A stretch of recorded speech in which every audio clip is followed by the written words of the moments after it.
ফ্রেন্ডদের সাথে আসছি। বুঝিনি? ফ্রেন্ডদের সাথে। তো ভাই আপনি কি করেন এখানে?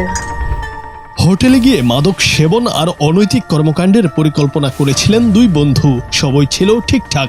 দুই বন্ধু মিলে বেশ আয়েসেই সময় কাটাচ্ছিলেন, কিন্তু হঠাৎ করেই ছন্দপতন। ঝড়ের গতিতে কয়েকজন ভিডিও রেকর্ডার নিয়ে কামরায় ঢুকে পড়েন, আর সেই মুহূর্তেই নিজের পিঠ বাঁচাতে এক বন্ধু যা করলেন তা দেখে এখন হেসেই অস্থির নেটিজেনরা। অতর্কিত লোকজনের উপস্থিতি দেখে দুই বন্ধু দিকবিদিক জ্ঞানশূন্য হয়ে লুকিয়ে পড়েন। তবে ভাগ্য সহায় না হওয়ায় ধরা পড়ে যান এক বন্ধু। ধরা পড়ার পর তিনি যা করলেন তা ছিল অভাবনীয়। নিজের অপরাধ ঢাকার চেয়েও তার বেশি চিন্তা ছিল একা কেন ধরা পড়বেন।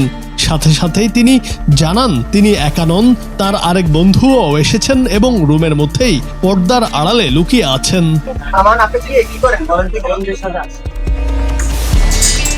ভিডিওটি সামাজিক মাধ্যমে ছড়িয়ে পড়ার পর থেকেই শুরু হয়েছে হাসাহাসি। নেটিজেনদের কেউ বলছেন এটা সাজানো ঘটনা হতে পারে, আবার কেউ জানান ঘটনা সত্যও হতে পারে।